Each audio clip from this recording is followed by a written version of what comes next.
Shall I start? Yes, thank you. Thank you very much.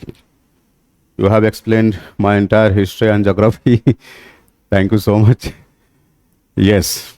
So, hello students. Now, I'm going to start with the syllabus analysis concerning General Studies Paper 2 for IAS written examination vis-a-vis the preliminary ones. Okay. So, as you can clearly see, this screen contains the entire syllabi of General Studies Paper 2, starting from Unit 1 to Unit number 20. So, Unit 20 last with, international relationship.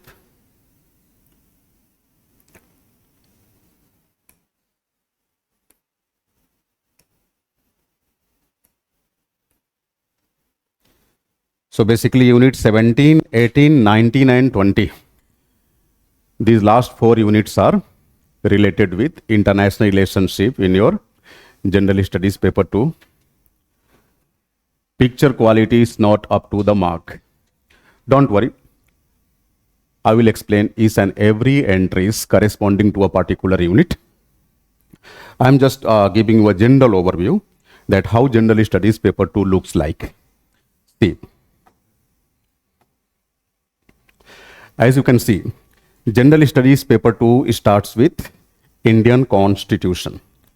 Indian Constitution. See, under Indian Constitution and polity, the very first unit is related with Indian Constitution. And aftermath, if you move on to unit number 2, means if you start with unit 2 and go till unit number 9, they correspond to Indian polity. Indian polity. Only first unit is related with Indian Constitution. Indian Constitution. So, unit number 1 along with unit 2 to unit 9, they combinedly constitute Indian Constitution and polity segment. So, this particular segment is of Indian Constitution and polity. I'm writing it in brief, Indian Constitution plus Indian polity. See, this particular segment has its specific importance. This is equally important for mains as well as preliminary, both the examination. When we move on to another important dimension of General Studies Paper 2, which is called as governance. So, governance starts with unit number 10. Unit 10, Unit 11, 12, 15 and 16. These 5 units are dedicatedly related with Indian governance. Indian governance. And in due course of studying about Indian governance, you will simply get to know that they are basically the implications of, they are basically the result of whatever you studied in past in due course of having a reference to unit number 2 to unit number 9. And why unit 2 to 9? You can call it unit number 1 to 9. Means Indian Constitution plus Indian polity. They corroborate the theoretical perspective. Theoretical perspective. But once you move upon unit number 10, and from unit number 10 to rest of the units, I mean 10 to 20, they all are applied ones. They all are applied ones. Yes, this slide would be provided to you, don't worry. These slides would be provided to you. For first 10 to 15 minutes, please listen me carefully. I will explain each and every unit in a very lucid manner. I have just started it, right? So, what I was telling you is, first important dimension of General Studies Paper 2 is Indian Constitution and polity. Indian Constitution and polity. In this particular dimension, only first unit is related with Indian Constitution. Now we will say Indian Constitution has altogether 25 parts, but unit number 1 simply provides us the scope to study only part 4A till part 4A, means 4 to 5 parts. So after having a visit to first 4 to 5 parts of Indian Constitution, how can you say that this is the entire Constitution? But Remember, this is the truth. Whatever the boundary, whatever the periphery provided by Union Public Service Commission for Civil Services General Studies Paper 2 syllabus, when it comes to Indian Constitution, you need to emphasize upon first 5 parts of Indian Constitution. 5 parts in a sense, part 1, 2, 3, 4 and 4A and 4A. Okay. After that, we simply enter upon the politics domain. That is basically called as government and politics. See, government and governance, these two terms are entirely different ones. Government is basically the structural aspect. Governance is basically the functional aspect of government. Okay.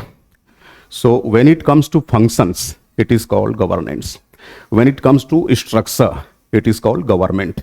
So you will be having a scope to study about government and politics in India via means of units 2 to units 9. Units 2 to 9. Unit 1 will simply make you enable to sail across the constitutional domain, means Indian Constitution.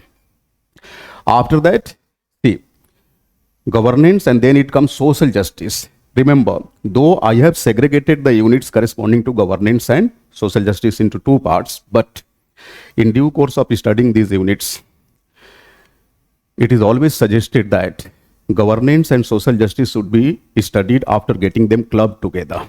Okay. So first of all, you are suggested to club these units. I mean 10 to 16 units. So 10 to 16 units should be clubbed together, and accordingly it is required to proceed in that.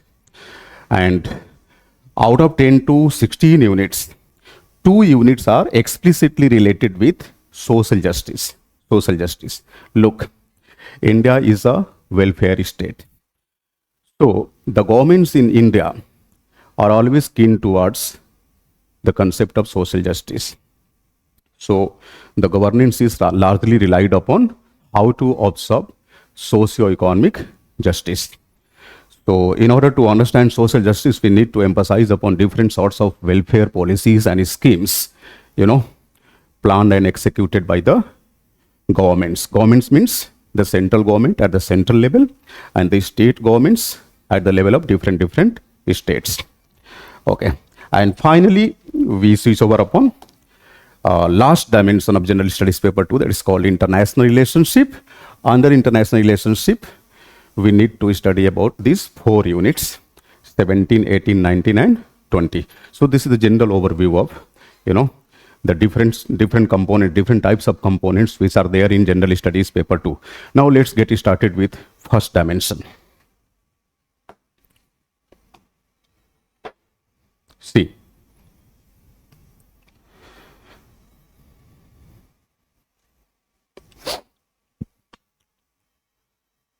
is it visible to you?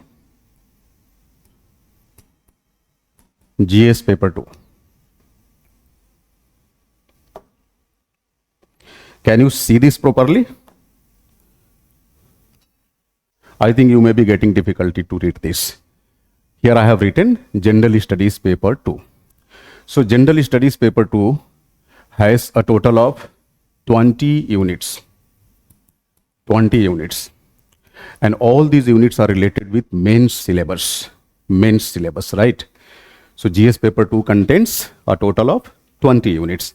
These 20 units are divided across 5 dimensions in general and 4 dimensions in particular. So let's have a look on to general dimensions. First one is, dimension number 1 is Indian Constitution. Indian Constitution. Second one is dimension 2, Indian government. Indian government and politics. Indian government and politics. Third dimension is Indian governance. Indian governance. Fourth one is social justice. Social justice. And dimension number 5 is international relationship. International relationship. Is it okay? Look, this Indian Constitution and government and politics, people are advised to study them together. And this is how, after getting these two dimensions clubbed, we find a particular dimension, a different set of dimension which can be referred to as Indian Constitution and Polity. Indian Constitution and Polity. And this Indian Constitution and Polity, this particular segment has been described across Unit 1 to Unit number 9. Unit 1 to Unit 9. Okay. See, Unit 1 particularly contains Indian Constitution only. So, Indian Constitution, the part of your syllabus, is basically the subject matter of Unit 1 only. When we start with Unit 2 and go till Unit number 9, it means you are trying to visit across Indian government and politics. Indian government and politics. So, Indian Constitution plus Indian government and politics, they can be combinedly referred to as Indian Constitution and Polity. So for the sake of Indian Constitution and Polity, you need to focus upon first 9 units in General Studies Paper 2. Hopefully, you might be getting my points. Apart from this, and another dimension starts, and that is basically the functional dimension, applied dimension. So applied dimensions are basically dimension 3, 4, and 5. But it is always expected from a candidate that whenever he or she starts with the study of Indian governance, he or she must also be studying social justice. It means governance and social justice should be clubbed together. Should be clubbed together in order to fetch better understanding. So governance and social justice, these two dimensions should be clubbed together. Right? And see, in the syllabus, we have already discussed that first 9 units are related with Indian Constitution and Polity. From unit number 10 to unit number 16, they are simply related with Indian governance and social justice. Unit 10 to Unit 16. So this is the second one, second refined dimension. First refined dimension is Indian Constitution and Polity containing first 9 units. Second refined dimension is Indian governance and social justice, and it contains unit 10 to unit 16. And finally, the third revised dimension, or you can say in this dimension, is international relationship, IR. It contains unit number 17 to 20, means last 4 units. Last 4 units. Is it okay? Yes. So, look.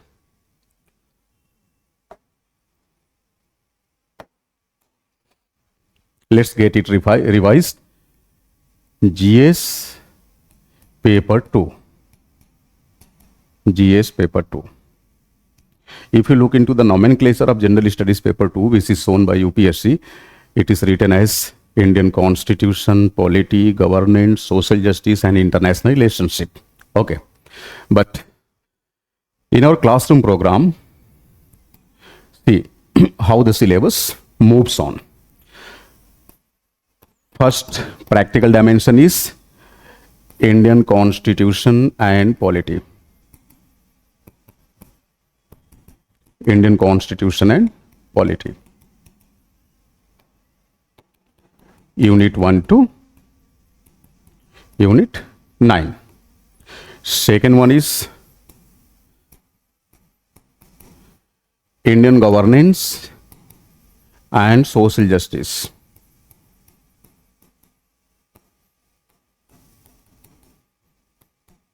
Indian governance and social justice. Unit number 10 to unit number 16. And third dimension is international relationship. Unit number 17 to unit number 20. Are you getting this? So this is how the entire general studies paper 2 can be divided across three broader dimensions. First dimension, as you can see over here, it is all about Indian constitution and polity. Second one is Indian governance and social justice, and third one is international relationship. Look,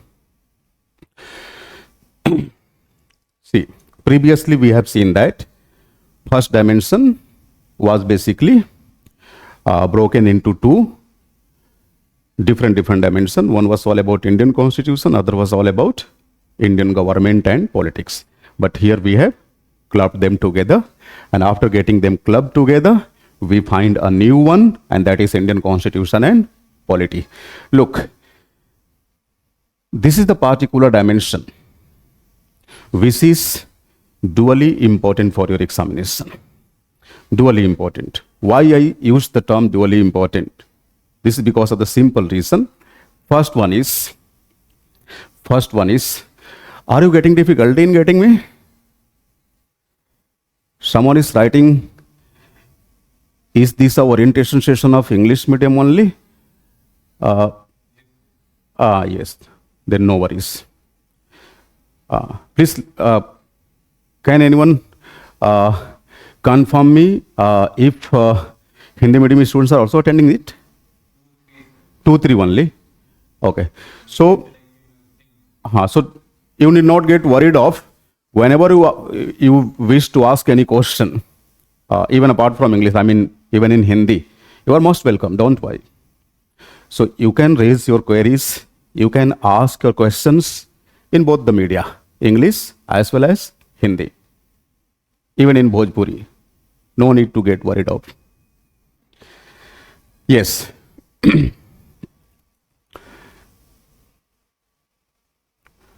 So look, what is the importance of all these three dimensions?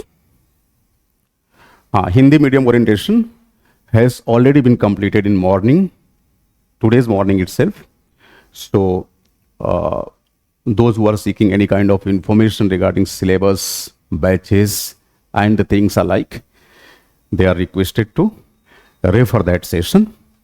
I think Sri Pramod Sharma sir has taken that orientation session in morning. Please use Hindi also. No problem. I'll be using English and Hindi both.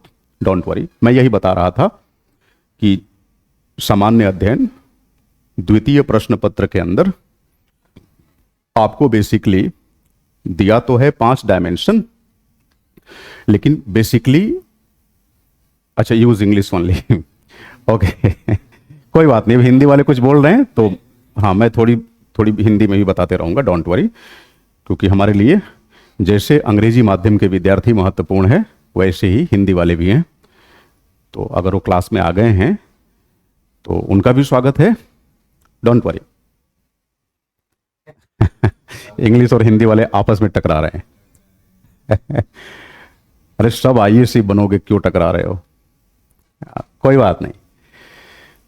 तो what I was telling you is GS paper 2, Hindi medium have their separate batch. No problem. So मैं यही बताया कि GS paper 2 के अंदर syllabus देखेंगे तो उसमें 5 डायमेंशंस हैं, लेकिन आपको बेसिकली पढ़ना 3 ही डायमेंशन होता है. क्योंकि देखो, कोई भी question you will find not even a single question which may be called as a straightforward question. No. Whenever the question is given based on Indian constitution and polity, you must be having you must be having an association of that question with certain concepts of Indian governance and social justice. So these two dimensions, means dimension 1 and dimension 2, they need to be handled meticulously. Listen me again. They need to be handled meticulously. Why? Because no straightforward questions are going to be asked in a written examination based on these two dimensions. Suppose a particular question is given and prima facie, that question looks to you as a question related with fundamental rights. Fundamental rights. Obviously, fundamental right is a component of Indian Constitution. More precisely, you can say unit number 1. But in the same question, you may also be asked certain tail type query which are largely concerned with governance. It may also be concerned with social justice. Social justice. Again, if it seems to you that yes, this is a particular question and this question corresponds to unit number 2. But remember, that question may not be exclusively associated with unit number 2. There may be a greater possibility that the said question would be a blended variety of certain aspect related with Indian Constitution and polity, and at the same time some other aspect related with Indian governance and social justice. Okay, why this is so? Why this is so? The reason is simple. Look,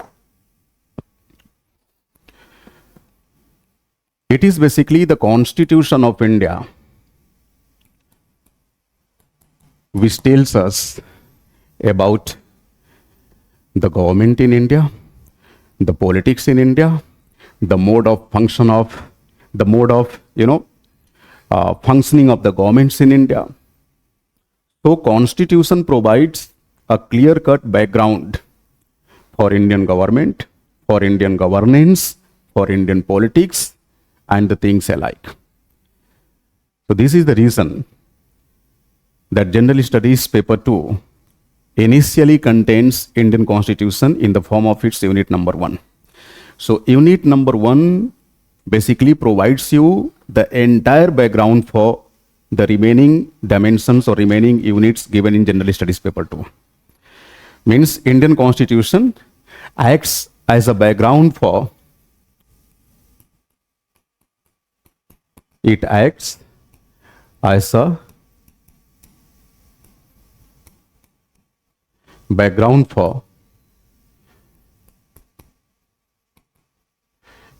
Indian government, governance,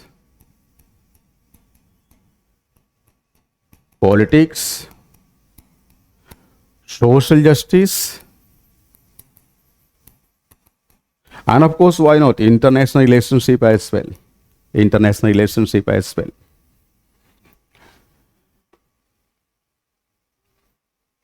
Yes. Is there any question from your side? Maheshwar writes, please bataएं sir. Maheshwar, please ask your question. What is your question?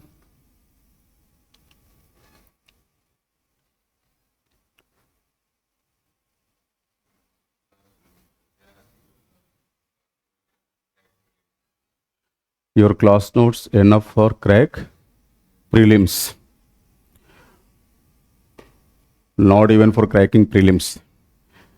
Class notes along with certain other supplements which would be suggested to you, they would enable you to crack not only preliminary examination but also written examination, that is mains one.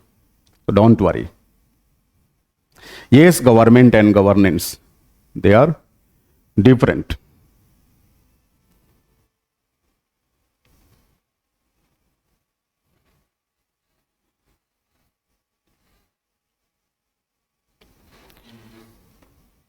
Will you take polity class? Institute management will get you confirmed, because we have a group of, educators at Sambhavam IAS. So it is basically decided by coaching administration that which section would be covered by whom. Okay. So look, so we were discussing that Indian Constitution provides a background for Indian government, Indian politics, social justice, and of course international relationship. This is the reason why it comes first in the list. In the list of all the 20 units, Indian Constitution comes on the top. Look, Indian Constitution, unit number 1. Unit number 1, Indian Constitution. And see, UPSC has provided you a crystal clear syllabus corresponding to each and every unit. For example, if you look into Indian Constitution, 5 to 6 dimensions are clearly mentioned over here. Look, first dimension, under Indian Constitution, what you have to study. This is clearly defined. Under this, dimension number 1 is historical underpinnings. The literal meaning of historical underpinnings is historical background.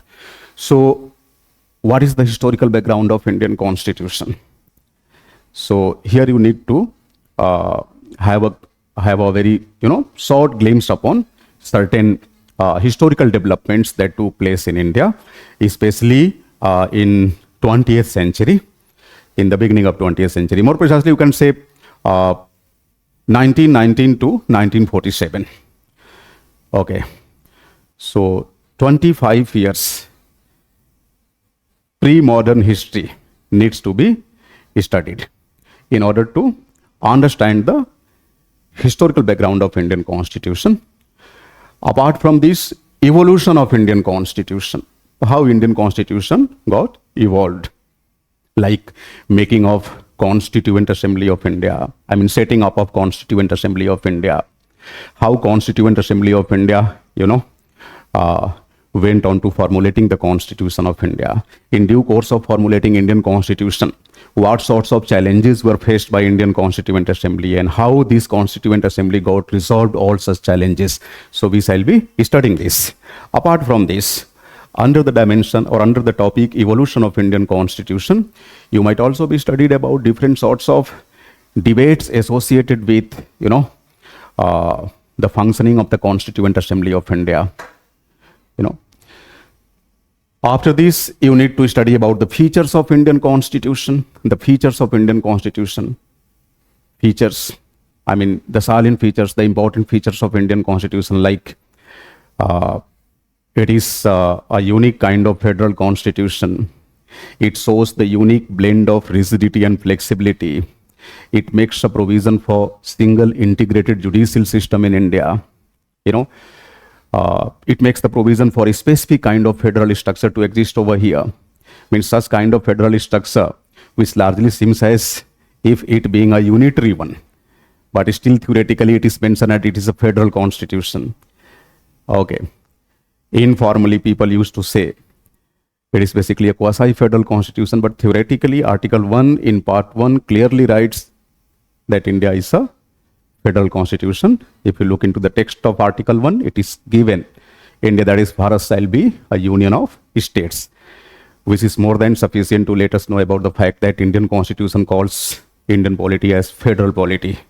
Indian Constitution, shows its nature in the name of federal constitution, but practically it does not seem to be a federal one. It behaves more and more as a unitary constitution. And of course, certain features of federalism are also there, but unitary tendency under Indian Constitution is more dominant when it is compared with federal tendency. Okay, this is the reason why we say Indian Federation is such a federation which is having greater inclination, greater tilting towards the center, and showing greater tilting towards the center reflects the unitary tendency. So both the types of tendencies are found in Indian Constitution, unitary tendency and federal tendency. So practically it may be referred to as a quasi-federal constitution. Still Indian constitution calls it federal. So whatever the analytical aspects corroborated with the nature of Indian constitution vis-a-vis Indian polity, that would have to be, or that would be unlocked in regular classes. So we shall be analyzing why theoretically we are federal country, but practically not. So this debate will also be addressed, and why such a nature of Indian constitution was devised by the forefathers of Indian constitution or the makers of Indian constitution. What were the challenges before them? So we will also have a glimpse upon all such challenges. Apart from these amendments, see, the constitution for each and every country is supposed to be dynamic. A constitution may never be allowed to stay static. Why? Because with changing societal pattern, with changing pattern in people's aspirations, the mode of governance may also be changed. And governance is simply relied upon the constitutional aspect. So in order to carry out any kind of, in order to observe any kind of changes in governing domain, prima facie it is required to cause certain kind of changes or amendments in constitution. If there is no provision of constitutional amendment, the governance of a country may become meaningless after a certain period of time, because with the elapse of time, the nature of people's aspirations, the nature of interest of different groups of people in India or in any country, they might be changed. And in order to maintain a proper balance with the changing aspirations of the people and governing domain of the country, it is always required to have certain kinds of scope to cause amendment across the different provisions of the constitution. And this is the case with Indian constitution too. So Indian constitution in part 20, under Article 368, makes the provision for the constitutional amendment. So Article 368 in part 20 of Indian constitution empowers the Parliament of India to cause amendment across the constitutional provisions. So here you are required to know each and every kind of secrets lying behind the amendment of the constitution. What is the concept of basic structure of the constitution? Okay, so here will be studied about the doctrine of basic structure, the nature of constitutional amendments in India. Apart from this, it is also required to, have a reference to certain, tidbits concerning constitutional amendments, like you can say certain important constitutional amendments are required to be studied, because they may be important for preliminary examination, but for the mains examination, a special emphasis is made upon the doctrine of basic structure, as well as the power of the Parliament to amend the constitution. So here it will be studied up to a greater length that the rivalry which started taking place between Indian legislature as well as Indian judiciary, more precisely you can say the Parliament of India and the Supreme Court of India. And obviously that rivalry got ended once the Honorable Supreme Court of India pronounced the doctrine of basic structure in a landmark judgment against case Anand Bharti versus State of Kerala, case 1973. All right. Apart from this, look, last facet in unit number 1. Last facet is significant provisions of Indian Constitution. Significant provisions. Significant provisions means here you are not required to go across the entire Constitution. No. Only you are supposed to throw light upon certain significant provisions of the Constitution of India. And look, not only with Constitution, in case of any textbook, in case of any discipline, in case of any subject, the philosophy of that subject is basically the core of that subject. Are you getting this? Is there any problem in audio? Okay. I think this problem is from your side.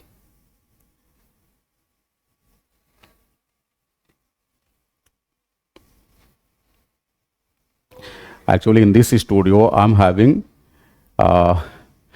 one of the experts from our technical team with me. So he is saying that this problem is basically raised from candidate side. We are well to do from our side. Okay. Jaspreet से sir आप थोड़ा धीरे धीरे पढ़ाओ. अभी जसप्रीत मैं पढ़ा नहीं रहा हूं, मैं केवल सिलेबस के बारे में बातें कर रहा हूं. पढ़ेंगे तो क्लास के अंदर, ठीक है. वैसे आप अपनी सारी चिंताएं जाहिर कर सकते हैं, कोई दिक्कत नहीं है ना. इसमें मतलब कुछ आप मिस नहीं कर रहे हैं. अगर आपको लग रहा है कि कुछ चीजें समझ में नहीं आ रही है तो परेशान नहीं होना है. सिलेबस में जब हम लोग एंट्री करेंगे तो प्रॉपर तरीके से पढ़ेंगे. अभी वही मैं आपको बताना चाह रहा हूं कि कैसे सिलेबस में पढ़ेंगे. ठीक है. स्कॉलरशिप वाला कैसा चल रहा है, इसके लिए आप ऑफिस के किसी नंबर पे संपर्क कर लीजिए. When the classes will be started properly? Very soon, very soon. बहुत जल्दी. जूम पे होगी या ऐप पे? Most probably on Zoom. Both zoom और ऐप दोनों पे होगी, दोनों पे होगी. ठीक है. So look. So important provisions. Look. This particular facet in unit number 1 is little bit ambiguous one. Ambiguous one. So what is meant by important provisions? As I told you just now, that for any discipline, the philosophical aspect of that discipline is the most important aspect. Same is the case with constitution. So see, generally, entire constitution may be treated as important one. So all the 25 parts are having their own importance. They are very much important. But out of these entire important provisions, if somebody asks you what is specific regarding certain distinct kinds of provisions, in that case you are simply supposed to refer the philosophical aspect. So out of entire 25 parts of Indian Constitution, preamble, fundamental rights, directive principles of state policy, fundamental duties, they combinedly constitute the philosophy of the Constitution. So once you are done with all these philosophical contents, it will tantamount to the fact that you have studied the important provisions of the Constitution. Okay, so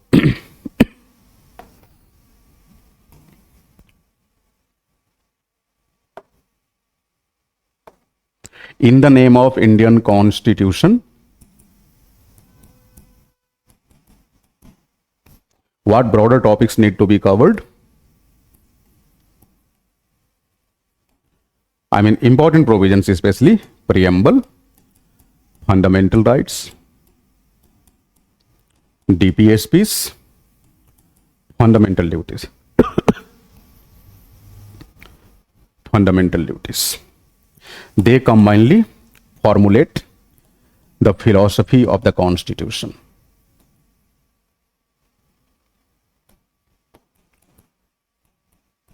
Philosophy of the Constitution. They are the philosophical contents of Indian Constitution, so they should be treated as the important provisions of the Constitution. Is it okay? Sorry. Now, move on to second unit. Second unit is functions and responsibilities of the Union and the states, issues and challenges pertaining to the federal structure, devolution of powers and finances up to local levels, and challenges therein. So look, From here means unit number 2, it starts what? Indian government and politics. Indian government and politics.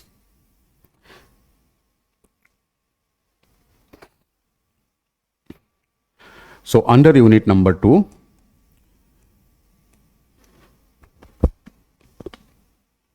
you would supposed to study about the nature of Indian Constitution,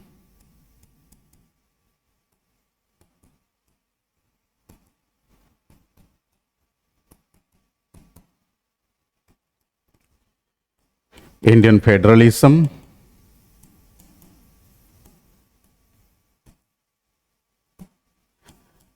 and the center-state relationship in India. The center-state relationship in India. Okay. And of course, under the topic, the center-state relationship, you will be taught about the different sorts of challenges which are visible in India's center-state relationship and how to cope up with all such challenges. Under third unit is separation of powers between various organs, dispute redressal mechanism and institutions. Okay. So, unit number 3.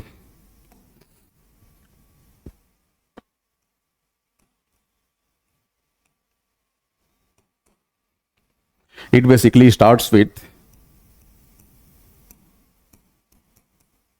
the doctrine of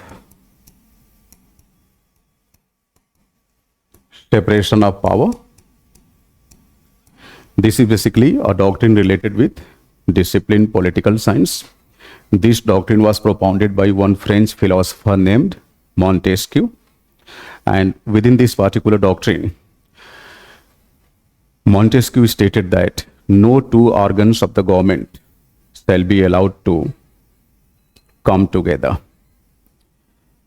Once they come together, they will prove as a disaster for the democracy. That's why all the three organs of the government need to remain separate. They should be separated. Means legislative should not be allowed to encroach upon the domain of executive. Executive should not be allowed to encroach upon the domain of judiciary or legislative. Okay, and same is the case with judiciary. So all the three organs of the government should be separated. Their powers should be separated, their functions should be separated. And this is how one can protect the democracy. This is how one can properly take care of the rights conferred on individuals within the constitutional limit. So whatever the rights assigned to individuals under the constitution, they can be protected only when a country follows the norm of separation of power. Now, under this particular unit, it will also be studied about, what sorts of way outs are followed to absorb separation of power in India. How in India the separation of power is subjected upon the doctrine of checks and balance. What are the constitutional provisions which tell us about, the issues concerning checks and balance in governing domain, the issues concerning separation of power in governing domain. They all need to be analyzed in due course of the regular classroom program. Okay, apart from this, in this particular unit, you will also having an opportunity to study about, dispute redressal mechanism. The disputes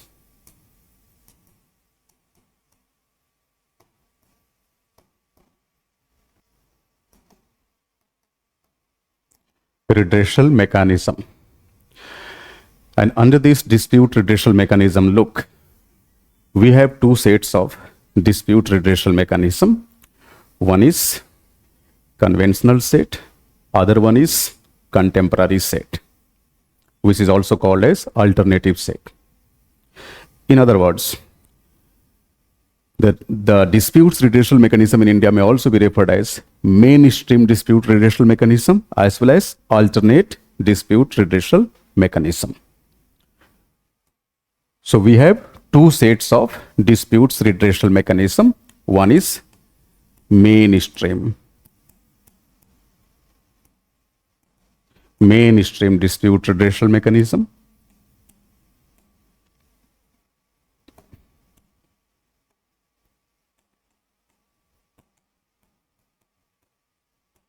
Mainstream dispute redressal mechanism, it reflects the law codes. The law codes means the single unified judiciary we have in India, that is related with mainstream dispute redressal mechanism. So in mainstream dispute redressal mechanism, it is the Supreme Court which comes on the top. Supreme Court is followed by different high courts, and at the bottom you have subordinate courts. Okay. Apart from this, we also have a separate set of dispute redressal mechanism different from this mainstream, that is law courts, and they are called alternative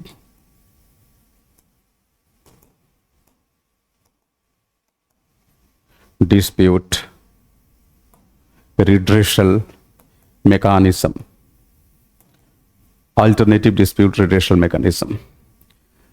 So here you will be taught about, the different kinds of tribunals, their composition, their mode of functioning, and the kinds of repercussions they have caused upon our judicial system. So all such things will be studied in this particular unit. Look, Unit 3, separation of powers between various organs, dispute redressal mechanism, and institutions. So this is all about third unit. When it comes to fourth unit, under fourth unit, you have to study about comparative constitution. Look, comparative constitution is a specific dimension of comparative politics. Comparative politics is one of the components of discipline, political science, and international relationship. So when it comes to PSIR optional subject, political science and international relationship optional for UPSC mains examination, there are certain components like political theories, political thoughts. In political thoughts, you have two sets. One is Western political thought, other is Indian political thought. Political ideologies. Then it comes Indian government and politics, not governance, remember, Indian government and politics. Then it comes comparative politics. I'm talking about optional subject, comparative politics. After comparative politics, it comes international politics, and finally India and world. So they are basically the different components of PSIR optional. Okay. And when it comes to fourth unit, that is this one, comparison of Indian constitutional scheme with that of other countries. Comparison of Indian constitutional scheme with that of other country, it is simply meant by comparative politics. Comparative politics.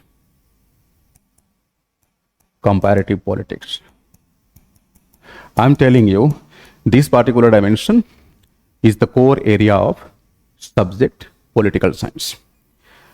So if anyone from your side is a student of political science, even at graduation or post-graduation level, they must be understanding about comparative politics. So under comparative politics, the constitutional schemes as well as the political frameworks of the different countries are studied. For example, let's say two countries are there, India and the United States of America. So when it comes to the comparative political aspects of these two countries, namely India and the USA, you are supposed to study about, the comparative aspects of Indian Constitution and US Constitution, the comparative aspect related with Indian politics and US politics, the state institutions that are found in India vis-a-vis the state institutions that are found in United States of America. What is the people's behavior in relation with the political system they have. So these political behavioral aspects are also compared in comparative political study of two countries. Okay. Based on this particular principle, UPSC has devised a distinct unit in your syllabus called comparative constitutional scheme, given under unit 4. So under unit 4, Indian constitution is compared with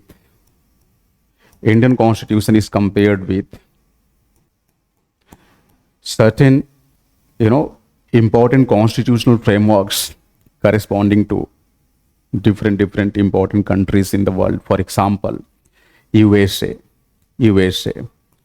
UK, France, Germany, Switzerland, Japan, Russia, China, etc. Even Canada. So Indian constitution should have to be compared with the constitutional schemes of certain selected countries in the world. And the questions are framed based on this particular unit in your examination paper. Are you getting this? So this is basically the framework of unit number 4. It is exclusively related with Indian government and politics segment. Unit 1, we have already seen. That is explicitly related with Indian constitution. Unit 2, 3, 4, they are the units of Indian polity. Okay. One more thing. Look, unit number 5. Under unit number 5, Parliament and state legislature, their structure, functioning, conduct of business, powers and privileges and issues arising out of these. In general, or you can say in a simplified language, unit 5 can be deciphered as, here you have to study about the legislature. Remember, we have two sets of legislature. One is the union legislature, which is in common parlance referred to as the central legislature. It is also called as the Parliament of India. Other one is state legislatures like Rajasthan Vidhan Mandal, Tamil Nadu Vidhan Mandal, Madhya Pradesh Vidhan Mandal, Uttar Pradesh state legislature. State legislature in Devanagari is called Vidhan Mandal, right? So we have two sets of legislatures. We have two sets of law-making institutions. At the central level, it is the Parliament of India. At the state level, they are basically the state legislatures, that is Rajya Vidhan Mandal. So you have to study about the composition of legislature. Legislature means state as well as central both. They are functioning, and at the same time, their conduct of business. So how the legislative businesses are executed, how the legislative businesses are discharged at the central as well as state both the level. Apart from this, what sorts of challenges are faced by legislative institutions in India? What's about the legislative privileges? Legislative privileges means for the parliamentarians, it is parliamentary privileges, and issues arising out of this means the issues concerning legislature. Sixth unit is all about structure, organization and functioning of the executive and the judiciary, ministries and departments of the government, pressure groups, formal and informal associations, and their role in the polity. So from unit number 6, the applied aspect of general study paper 2 starts. So it clearly reflects the application part. Somehow, mistakenly, one can refer it as a unit corresponds to Indian governance. But This is actually the part of Indian polity, not the part of Indian governance, but it has very close affinity with Indian governance. Indian governance. Okay, because the issues concerning pressure groups, civil societies, different sorts of other interest groups, they would have to be studied under governance part. Okay, but their basic frameworks are to be studied in unit number 6. Unit number 6 can be generally referred to as the unit corresponds to the executive and the judiciary. The executive and the judiciary. Executive means central executive. That is, you can say, apart from president, if you refer to the real executive in India, it is basically the Council of Ministers headed by the Prime Minister at the central level and the Council of Ministers headed by the Chief Minister at the state level. So how a ministry functions, how the departments, different sorts of departments associated to a ministry functions. What is the structure of central secretariat? Are you getting this? What's the structure of central secretariat? How the functionaries of central secretariat work or discharge their duties or responsibilities. Okay. Apart from this, you are also supposed to study about the executive arrangement. Okay, so under Union Executive, we are basically supposed to study about the structure of central secretariat in one hand and at the same time the structure of executive authorities on the other hand. Central secretariat is largely vested with the responsibility of policy formulation. But when it comes to a parallel executive arrangement, so the designations, the offices, the institutions related with executive arrangement, they are largely provided with the field responsibility, or you can say the responsibility to execute the policies framed by the secretariat arrangement. So this unit is going to provide you the solid background for the coming units, which are going to be started from unit number 10 to unit number 16. And this is how it becomes very much important. Unit number 6 is highly important one. Okay, so it does not only show you the political aspect, but also it will reflect the outlet of governing aspect in our country. Apart from this, seventh unit contains the salient features of the Representation of People's Act. Representation of People's Act. We have basically two sets of Representation of People's Act. One was of 1950 and other is of 1951. So Representation of People's Act 1951 is the important one. So the different aspects associated to Representation of People's Act 1950 vis-a-vis 51 would be highlighted over here in unit number 7. Unit 8 and Unit 9. Unit 8 and Unit 9. They are comparatively factual units.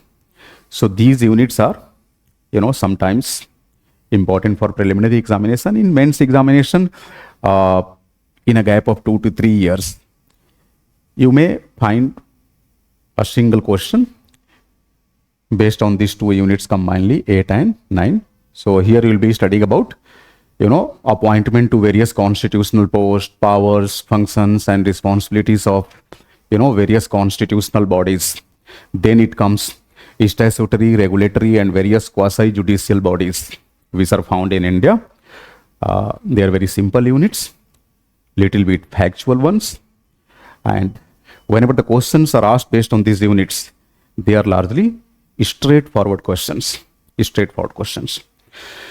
And after that, it starts what? Governance and social justice. Governance and social justice. This one. Very dynamic part of your syllabus. Very dynamic part. Okay, see, under governance. See, once you properly go through first 9 units, it will simply amount to the fact that you have prepared a solid background to understand these units, like unit 10, 11, 12, 13, 14, 15, and 16. Unit number 10. Here you have to study about government policies and interventions for development in various sectors and issues arising out of their design and implementation. So different policy frameworks are to be studied over here, and what sorts of challenges are being faced by the different governmental agencies in executing the government policies. So this is a very dynamic one. Its nature is contemporary, means apart from understanding part, you will be equally supposed to have a proper eye upon the current developments, ongoing current developments. 11th unit is development processes and the development industry. The role of non-governmental organizations, self-help groups, various other groups and associations, donors, charities, institutions, and other stakeholders. Unit number 12, welfare schemes for vulnerable section. Vulnerable section means those sections which have been kept deprived from their rights for a longer period of time. When it comes to Indian society, you can say people belonging to scheduled caste, scheduled tribe, backward classes, women, disabled persons, who are basically nowadays called as specially abled, but they are called vulnerable section. And yes, of course, children too. Children. Oldest people are also called the vulnerable section of society. So what sorts of schemes, what sorts of policies have been, framed by the government of India, other governmental institutions, other government agencies, and how such policies are being implemented for the concerned people. So all these policies and schemes you need to study in this particular unit. Then it comes important aspects of governance, transparency, accountability, concept of e-governance, applications, models, successes, limitations, and potential, citizen charter, transparency, accountability, and institutional and other measures which are followed in governing domain. Like you can say incorporation of technology in governance, concept of corporate governance, because when we enter into the era of liberalization, privatization, and globalization, we started focusing upon corporate sectors. So taking a proper care of corporate sector in the decade of 90s, we started the concept of corporate governance in India. Then role of civil services in a democracy, especially in India. So all these issues are to be addressed in governance part. Then it comes social justice. Social justice. Under social justice, you will be studying about the issues relating to development and management of social sector or services relating to health, education, human resources, etc. And finally, in unit number 14, which is basically the 6th unit of governance and social justice, if these two parts are taken combinedly, issues relating to poverty and hunger. So this is how the second broader part, that is governance and social justice, would be covered. Then it comes the last dimension in general studies paper 2, which is comprises of international relationship. Look, yes, international relationship.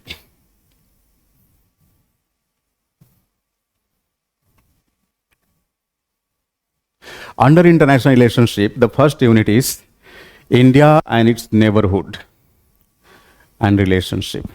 So India's relation with its neighboring countries. Under neighboring countries, you are supposed to study the relationship of India, which is taking place with the countries associated to South Asian Association for Regional Cooperation, that is SAARC. SAARC. So basically under unit number 17, you have to study about India and SAARC, South Asian Association for Regional Cooperation. So in SAARC countries, you will be able to cover all the neighboring states of India.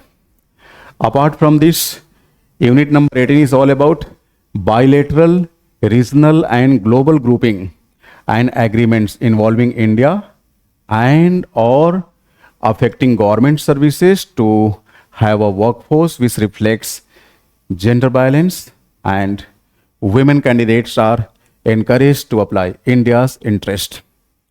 So here we will be studying about India's relationship with certain countries located in far. For example, you can say certain important global states like USA, France, Russia, China, Germany, Brazil, Latin America. So you will be supposed to study. Yes, Mahesh. So by going through these units, of course, you will be in a position to see the entire world through your eyes, even in the classroom. So primarily, you will be studying about India's relationship with neighborhood, then India's relationship with countries located in far, you can say distantly located countries like India versus USA, India versus Russia, India versus Germany, India versus France, India versus Latin America, and so on and so forth. India versus South Africa, etc. Then it comes unit number 19. Effect of policies and politics of developed and developing countries on India's interest, Indian diaspora. Okay. So unit number 19 is basically the part of international politics, right? International politics. International politics. Look, in international politics, India enjoys the status of post-colonial state. You can also call it an active member of, a leading member of third world countries, right? Third world countries. India led the non-aligned movement. Indian efforts are always appreciated when it comes to Nehru's move on, getting all the third world countries united on a single platform, especially the countries belonging to Asian and African continent. So in international politics, what is the role to be played by the post-industrial societies? What's about the industrial societies? What's about the agrarian societies? Of course, India hails from the domain of industrial society. So agrarian society and industrial society, they both are related with third world countries, means developing states. Only post-industrial societies are provided with the status of developed state. So how the relationship is maintained between a developed state and a developing state. So when you see that USA and India, the two countries are undergoing into a bilateral tie-up or bilateral relationship, what would be the core stand from the side of USA and what would be the core stand to be shown from the side of India? So all these things are the subject matter of international politics. So unit number 19 will make you enable to observe the international politics in a lucid manner. It is very important unit.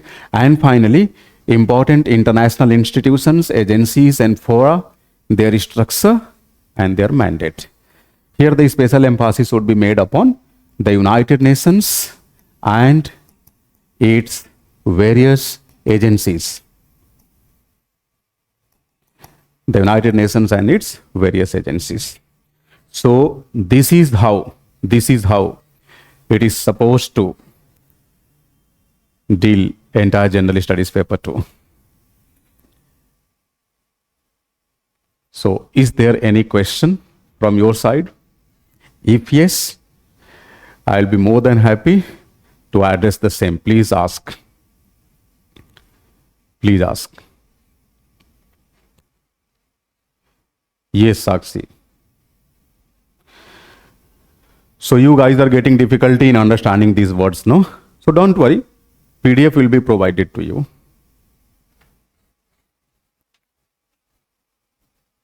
Which books need to be referred? Yes. Very important issue. See, the books recommended. I am going to write the same.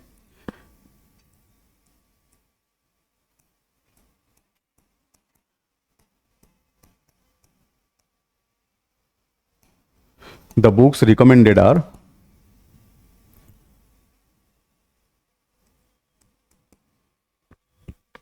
firstly, you need to have 2 NCERT textbooks.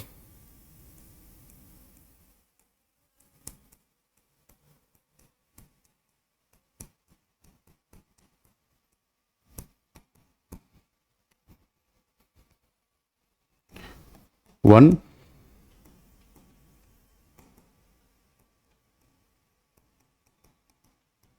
Indian Constitution at Work. This is of 11th standard. And other one is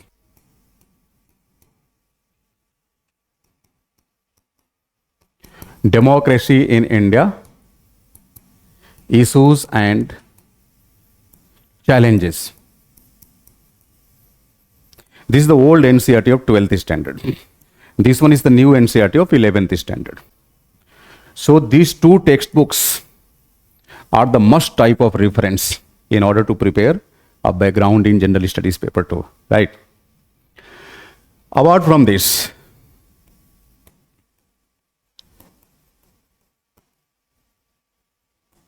M. Lakshmikant.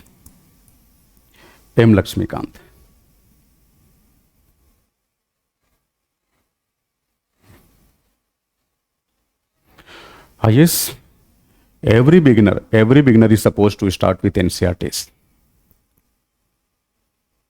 Dibyanshu.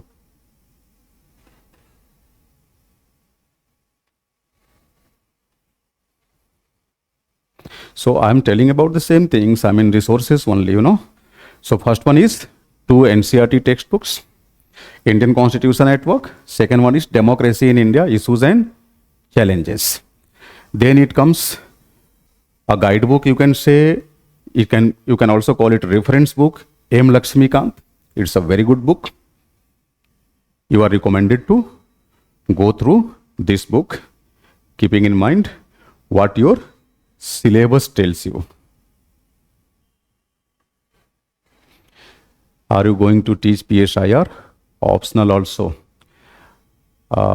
Dear coaching management will let you know about this thing. So I appeal to you that please ring on the given numbers associated to management team Sambhavam IAS.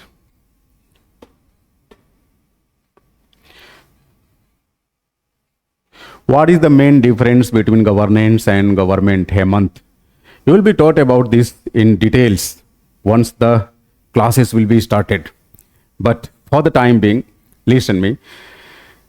Though I have already stated twice or thrice that government corroborates structural arrangement, governance corroborates or indicates functional arrangement. See, governance is basically a terminology which was coined by one Western political thinker named Plato. Plato was basically a Greek political thinker, and he is believed to be the father of political philosophy. Plato once used the term kubernao. Kubernao is basically a Greek term. The literal meaning of kubernao is the functions or the functioning. The functioning. In Devanagari, it is called parichalan. And in due course of using the term kubernao or functioning, he had also indicated that he was discussing about government's functioning. Government's functioning. And thereby the term governance was coined once kubernao was transformed into Latin word. From Latin, it was transformed into English word. So, Greece to Britain, a particular term got a greater degree of transformation from kubernao to governance, which is in Hindi referred to as abhishashan. How can we make notes effectively while studying NCERT? See, in due course of studying NCERT, you are not supposed to make your notes. There is no need to make notes. Just go through the textbook thoroughly. Wherever you find certain important points, please tick them out. And once you ticked out the important things, in due course of revision, it will be easier for you to get them revised. There is no need to make notes, because in initial round, when a candidate goes on to make notes, he is not making the notes actually. He is simply preparing a shorter version of the set, or a shorter version of the textbook. So there is a difference between a short replica of textbook and notes made on that textbook.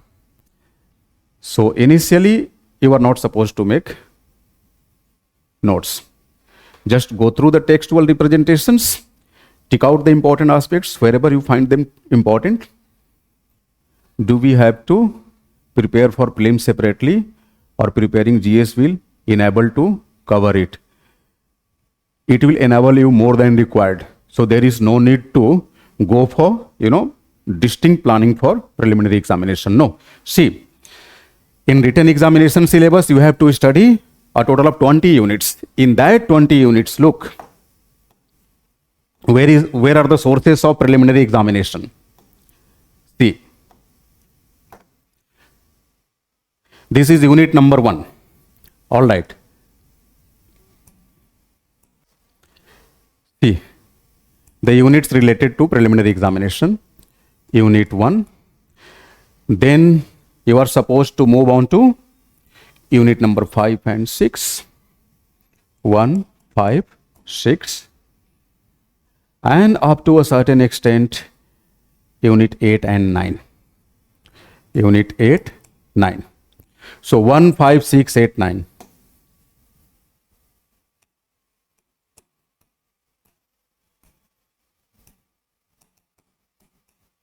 These units may be treated as important units even for preliminary examination. See, for mains examination, they are already important.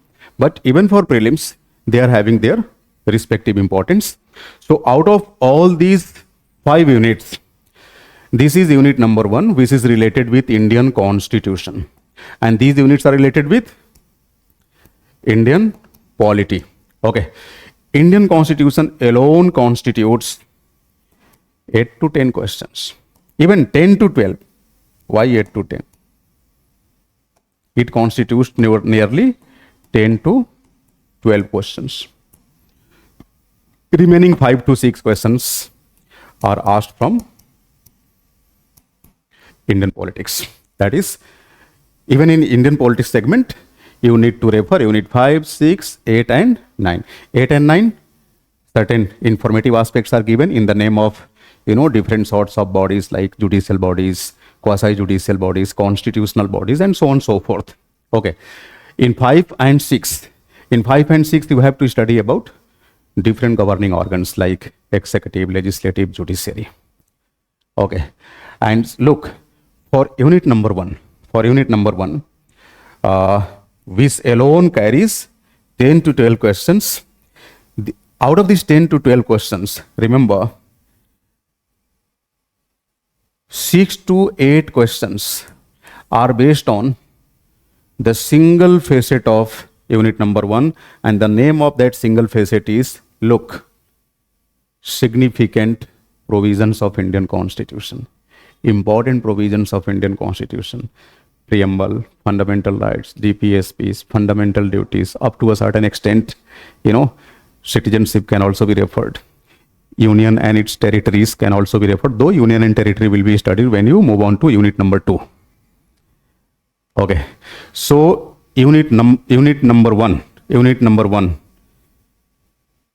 is highly important for preliminary examination, though it also has its own importance in written examination, but for prelims it carries greater importance.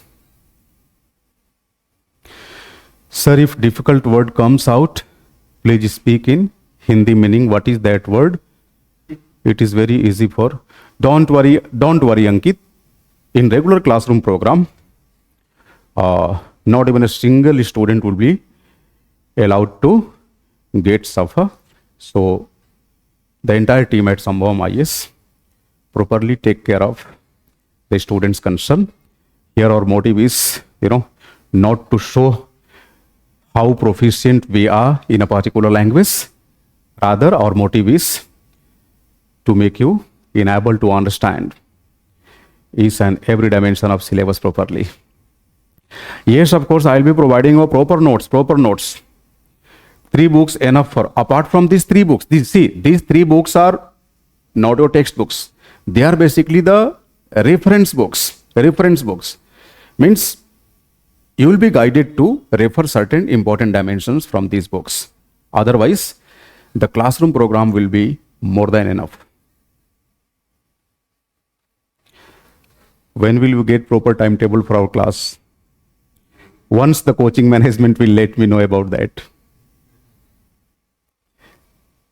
Please elaborate the studying part, like how we have to study without making notes from NCERT book. See, once your proper classes will be started, you will get to know about each and every dimension of notes making. For example, suppose I am the teacher, you guys are my students, and this is going to be the first lecture of Indian Constitution. Obviously, I will be starting from Indian Constitution by introducing the Indian Constitution. Why? Because in unit number 1, you have to study about Indian Constitution and its different dimensions. So firstly, I will be introducing the Constitution of India. I will be raising a question, how to introduce the Indian Constitution. You will be saying, Indian Constitution is a written constitutional document. Indian Constitution makes the provision for liberal democracy to exist over here. So I will be explaining what is meant by liberal democracy. What are the important theories associated to states, like liberal theory of state, socialist theory of state, post-colonial theory of state. So whatever the things will be explained in front of you, once the explanation part gets over, the same will be dictated. Means the contents you will be writing in your respective notebooks for the sake of revision. Once a particular topic will be finished, the important questions will be provided to you. And all those questions will be discussed in the class, even during the lecture program. For example, suppose the doctrine of basic structure has been finished. So we will be certainly discussing certain questions based on the doctrine of basic structure. So I will be supplying the respective questions to you. You will be trying to, solve those questions, go across those questions. And after supplying the question, I will certainly provide you a framework, how to address the question. What sorts of inputs need to be supplied across the different parts of the question according to the actual demand of the question, right? So a regular classroom program is going to be highly interactive one, highly engaging one. And apart from theory part, apart from explanation part, equal emphasis will be put upon the writing practice, the practical aspect. Class 12 NCERT, read or not? I have already given you the name of NCERT. In class 12, in the name of class 12 NCERT, you are supposed to go through democracy in India, issues and challenges. So why I am referring these two NCERTs only? The reason is these two NCERT textbooks. One, new NCERT, 11th standard, Indian Constitution at Work. Other one is of 12th standard, but older version, old NCERT. Democracy in India, issues and challenges. There may be a possibility that 12th standard NCERT, which I have named, may not be available on book stalls, but through social media network, you may easily achieve that. After going across these two NCERT textbooks, you will find a holistic overview of entire syllabi, even including international relationship. That's why I have recommended you the two sets of NCERTs. Oh, no need to refer 6th, 7th standard. No, that is baggage. No need to refer. No. Is the political science best for optional? In some other day, I will make a plan for separate symposium regarding how to choose optional subject, and out of different optional subjects, where political science stands.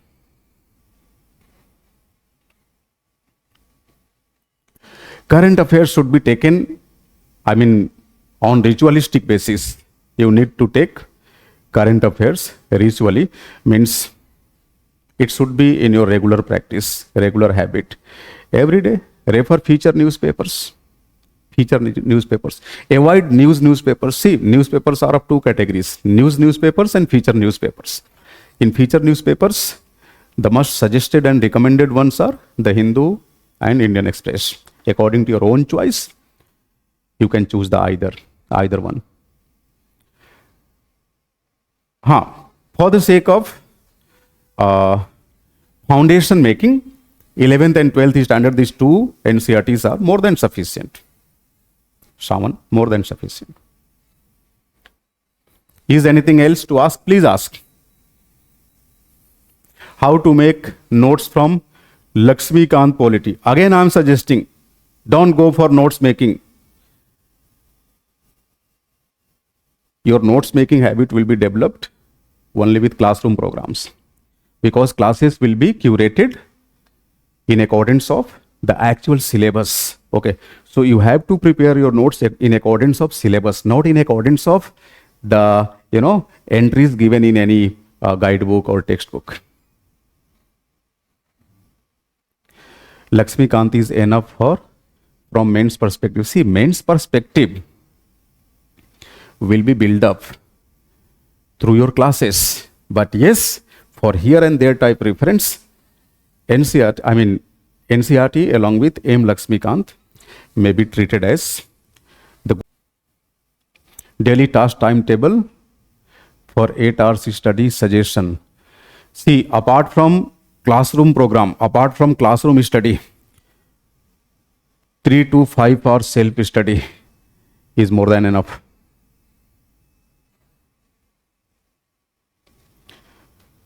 What about IRC? For the sake of general studies, means the syllabus mentioned in GS paper 2 in correspondence to international relationship, I am not going to suggest any source of textbook, because textbook may be suggested once it's the subject matter of international politics. Here you have to study about international politics in very brief. Teacher will, explain each and every aspect, required aspects, necessary aspects of international politics corresponding to your syllabus. Apart from that, you are supposed to largely rely upon contemporary developments like newspapers and magazines. There is no need to refer any textbook for last 4 units. Okay. Yes, background will be provided by the teacher. Teacher will also let you know about the latest development corresponding to that particular part related with international relationship. But even after the accomplishment of the classes, it will be needed that you will be adding on, latest development on the given concepts.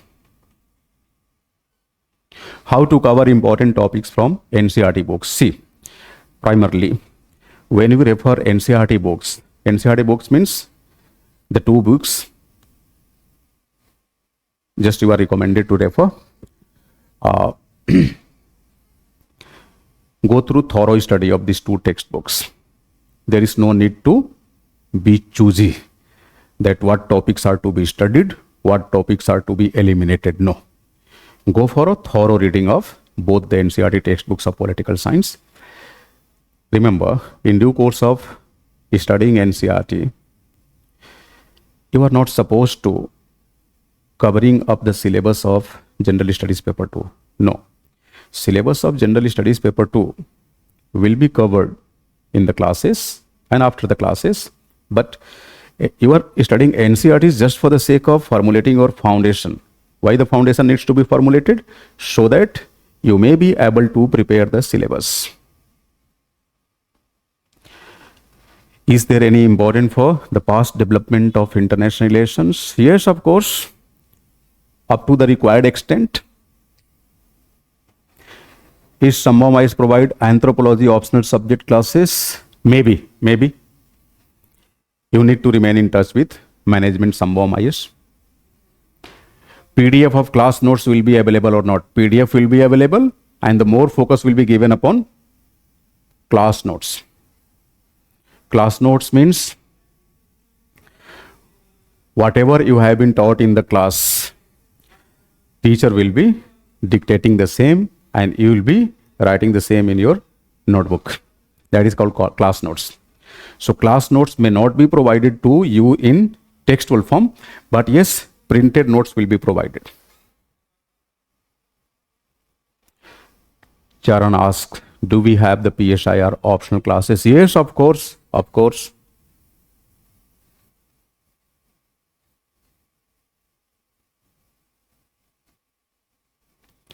What is the syllabus of GS paper 1, 3 and 4? The other teachers will, explain the syllabus of GS 1, 3 and 4. That is basically not my area. My area is General Studies paper 2.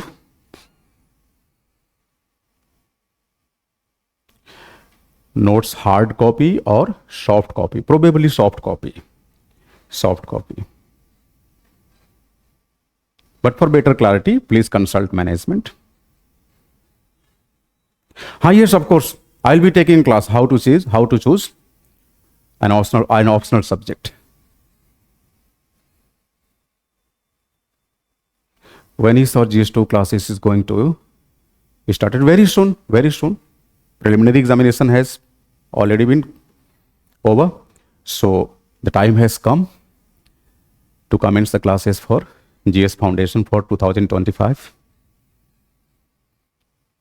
Maths optional classes available or not? Again, my reply will be the same. Please consult team management Sambhavam IAS.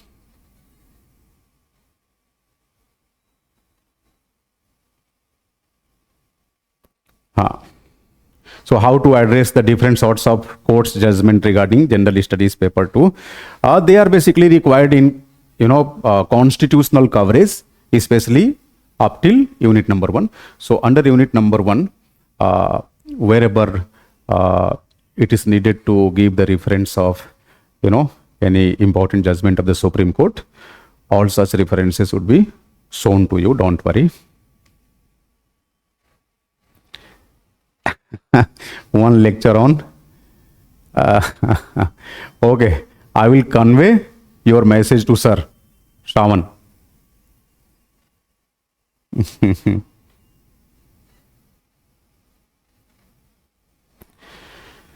So I think your each and every sorts of doubts have been resolved as of now.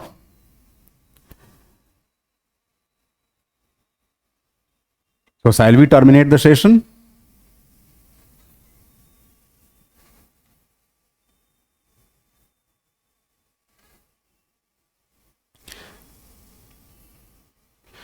Snehashish, Ayush, Renu, Shravan.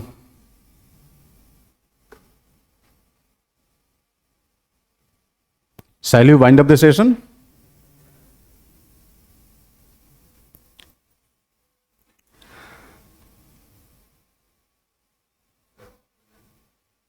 Okay then, thank you so much.